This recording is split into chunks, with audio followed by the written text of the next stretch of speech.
Фондация Сидър е първата българска неправителствена организация, която по собствена инициатива закрива дом за деца с интелектуални увреждания. Това се случва в периода 2007-2010, т.е. период, в който все още няма осъзнатост за това, защо институциите не са подходящо място за отглеждане на едно дете. Всъщност институциите, доказано е, имат изключително негативно влияние върху развитието на детето, тъй като то се отглежда в група и не може да получи индивидуално внимание и да създаде доверителни връзки с някой значим възрастен. Фондацията закрива дома в село Горна Козница и предоставя на всички 58 деца и младежи от дома семейен тип грижа в различни къщи от семейен тип на няколко места в България. Като в последствие вече започва такава реформа за закриване на домовете в България и фондацията е една от организациите, които съдействат за този процес. След като закриваме дома, ние започваме да управляваме къщи от семейен тип в Кюстендил, вече 6-та година, и да разпространяваме своя опит из страната, подкрепяйки други общини, като от миналата година вече управляваме такива къщи в Казанлък. Ванко за пръв път го видях в дома, където живеше, в село Бузлуград. Първото ми впечатление е едно маничко, страхливо момченце, което седеше на столчето си и беше свит като костенурчица. Но пък това ми направи впечатление, че веднага започна да разговаря с нас. Искам да намерим и тиганчето, да намерим. Готвим готвачки с супичка.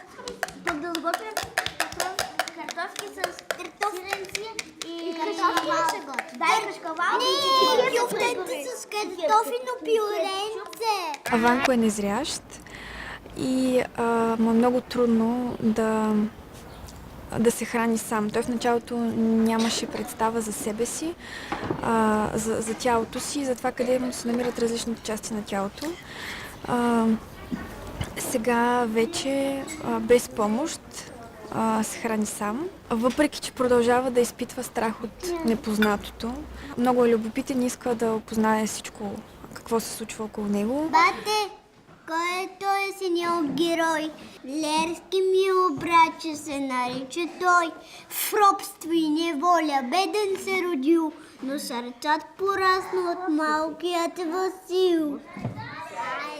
Вече посещава масова детска градина. В началото имахме притеснения за това как децата в детската градина ще възприемат него, как той ще възприеме новата среда, но на него му хареса още от първия път.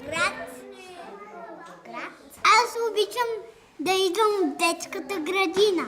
За съжаление, все още не виждаме много деца с интелектуални увреждания в масовите детски градини и училища. Миналата година беше направено едно проучване, което показа, че около 70% от родителите в България все още не биха искали техните деца да посещават училище или детска градина, където има деца с интелектуални увреждания, което беше така много плашеща статистика. Истината е, че ние самите също имахме сериозни трудности да убедим училищата, а и не само, за нуждата децата с интелектуални увреждания, които идват от институции, да започнат да посещават такива училища. Радвам се, че вече в Кюстендил след години упорита работа всичките ни деца ходят в масови училища с подкрепата, разбира се, на допълнителен учител. В Казанлък вече имаме второ дете, което започна да ходи в масова детска градина след Ванко. И се надявам, че този процес ще продължи и там. Като това, което установяваме е, че всъщност детската градина или в училището децата са много по-отворени да приемат различието. Там ги няма тези предразсъдици, които виждаме някой път в родителите. И затова си мисля, че ако започнем още от най-ранна детска възраст, от детската градина, постепенно израствайки в една такава среда, както детето с увреждане ще се чувства по-добре, така и хората около него ще започнат да приемат различието и в крайна сметка да можем да живеем всички заедно.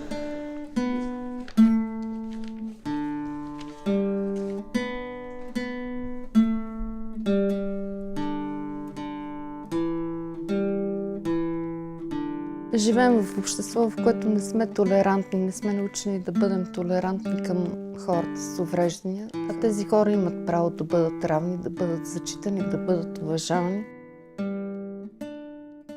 Чувстваш, че се самотен и изолиран. По цял ден стоеше на лаптопа, усещаш се една тъга в него и в последствие доведе до депресия. Аз потърсих помощ от личната лекарка, така разбрах за центъра и така дойдохме в центъра.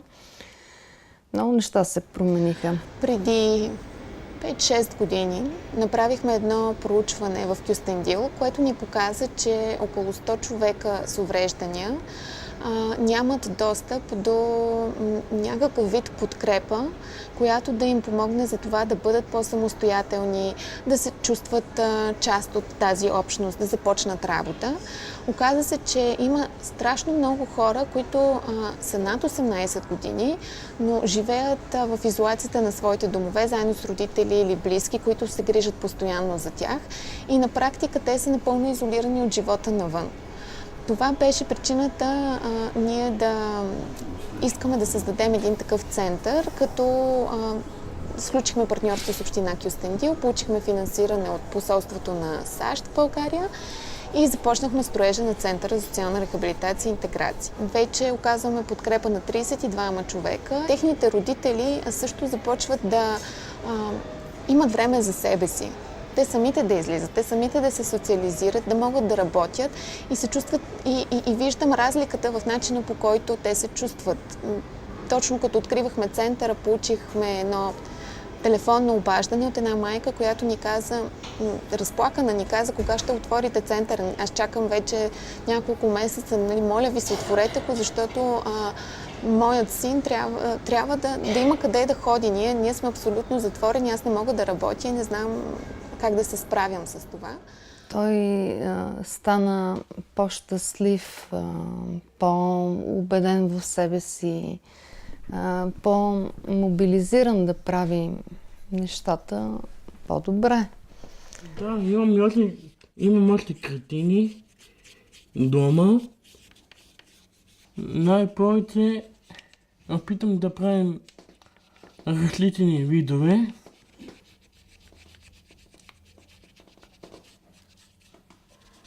Правим животни, конове, кон, риба, рисувам ги.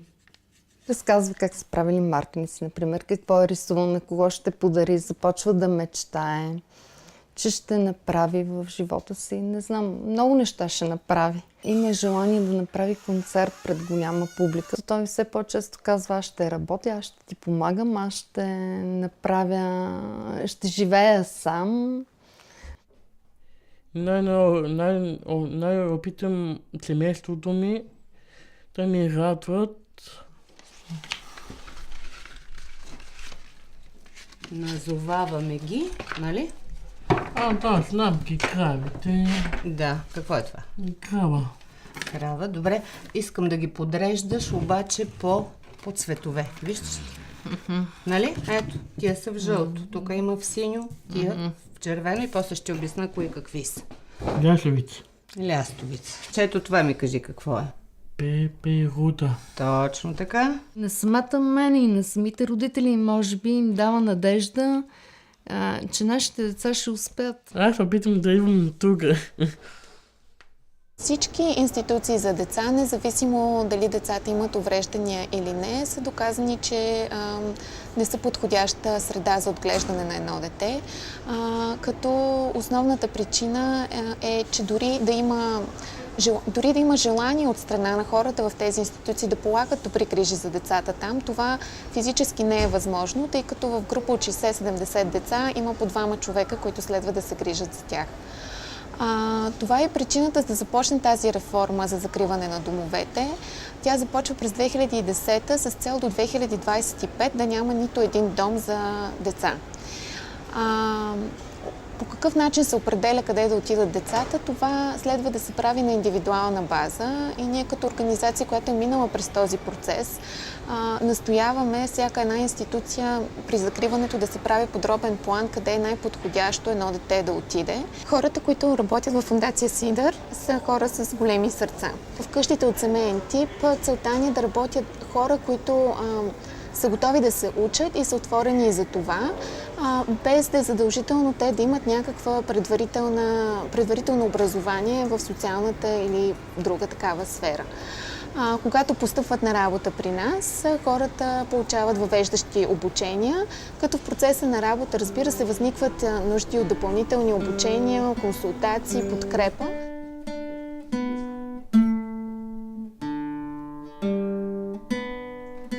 При нас живеят деца с специални нужди.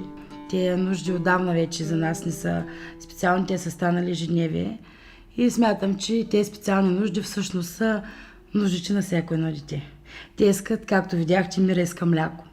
Дани иска мляко, искат ябълка, искат морков, искат да ядат хубави неща. По Коледа искаха да ядат всичките шоколади, да ги издат наведнъж, които бяха от помощите там, дето бяха и подаръци и всичко останало. Просто те са деца. Това е. Те искат всичко, което иска и моя син вкъщи. И аз се надявам един ден да можем наистина да се похвалим, че им даваме всичко, от което имат нужда, защото откакто са дошли, те са много щастливи при нас. На двора.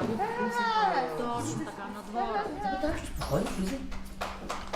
Айде, Данче. Ладко.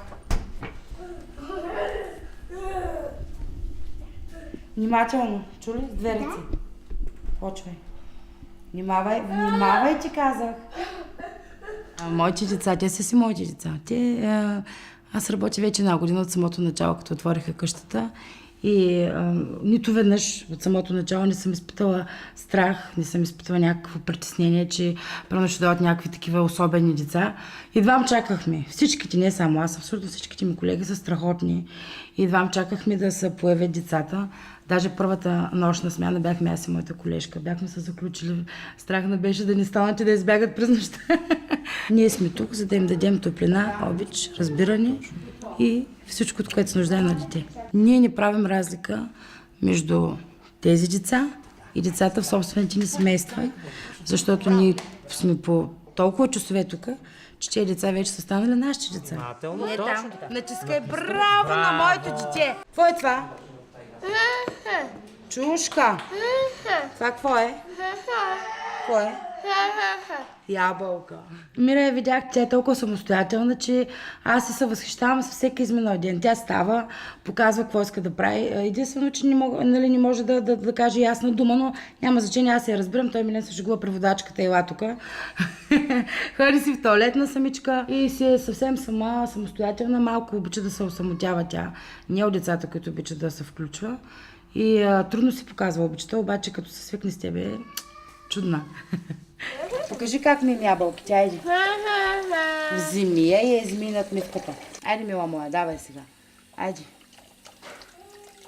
Хубаво, значи че ще се едеш, да знаеш, трябва да е много чиста, нали знаеш?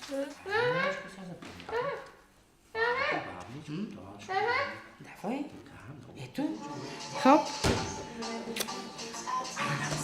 Децата всяка сутрин се събуждат с усмивка и са задоволени по абсолютно всякакъв начин.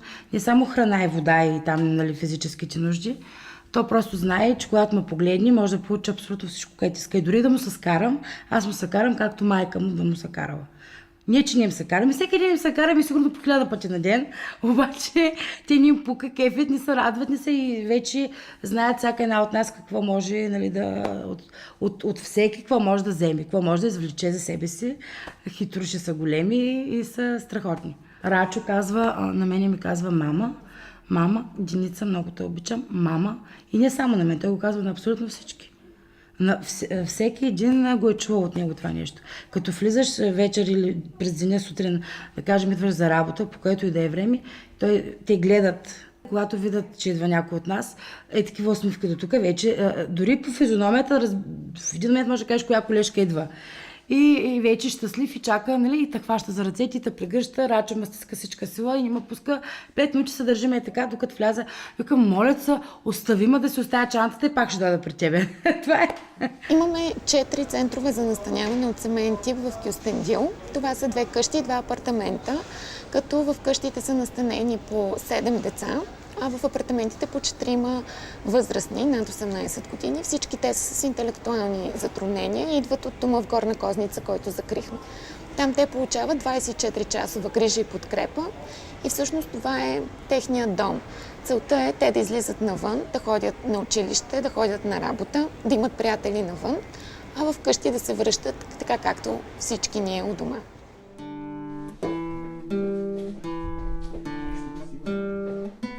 Казваха, Валя, там ли е? Валя, да. Тук ли е? Да. Значи сега ще работим с Валя. Аз съм трудов наставник на Сиси и моята основна задача е да го водя на работа, да съм му в подкрепа на работното място, да му показвам как се случват нещата, да осигурявам неговата безопасност, да създам такава връзка, че той да е спокоен и да показва това, което учим вкъщи, учим време на работа. И Валя. Сиси идва от затворена институция. След затваряне на тази институция Сиси заживява в една от къщичките ни от семейен тип в град Кюстендил. Браво, Сиси! Когато дойде при нас, той имаше трудно поведение. Странеше от всички, не знаеше как да се грижи за себе си, просто защото той не е научен на това. Сиси днес е коренно различен. Има ли още Сиси? Добре. Чакай, махни кош. Съм много доволна за тази работа на Сиси. Аз му намерих като по хоби, защото не хобито му вкъщи е да пере, да простира. Аз не съм работила с него, аз работила в ЦНСТ едно като социален терапевт. Но винаги, когато слизах додолу, гледам как той тича с легена. И знаеш, че това му е любимото нещо. Спомням като му как да си ще ходим на нова работа и той така, и пее, и танцува.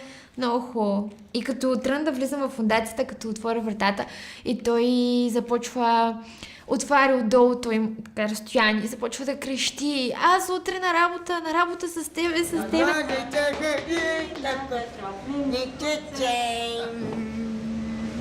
Аз бихте походя работа. Да, трудно е да се намери работа за хора с интелектуални затруднения, тъй като самата система е организирана по такъв начин, че хората с интелектуални затруднения са смятани за неработоспособни. Те не следва да упражняват труд. И оттам идва и голямото предизвикателство да докажем, че това са хора, които могат да полагат труд, стига някой да ги подкрепи в това. Особено голяма е трудността, когато става дума за хора, идващи от институции, тъй като в институцията грижата е организирана по такъв начин, че да те учи на безпомощност. Тоест, някой друг те храни, някой друг те слага да си лягаш, той определя правилата, ти нямаш право на избор, нямаш право да решаваш. Оттам съответно е много трудно след това да работиш с човека, идващ от институция, да започне да развива такива умения за по-голяма самостоятелност и в крайна сметка да започне работа. Чакай, искам да поздравя нещо в Стара Загора. Искам да поздравя Стара Загора от дома Мария Терезия при Латинка Петрова, децата, защото бях заставен там.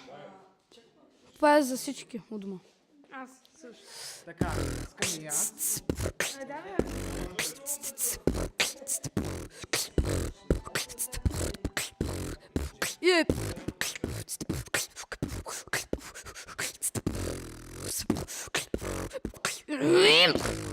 С нощи ойдох на събора в Радомирското ливаге, убави моми да гледам, невеста да си избере. Все още обаче има 18 домове за медико-социални грижи, или това са децата от 0 до 3, най-малките, и често пъти там се отглеждат и деца с най-тежки увреждания. И остават също така още около 37 домове за деца лишени от родителска грижа. Или това са деца, които в повечето случаи нямат увреждания, но поради това, че са изоставени и поради това, че се отглеждат в такъв тип среда, носят друг тип предизвикателства и проблеми със себе си.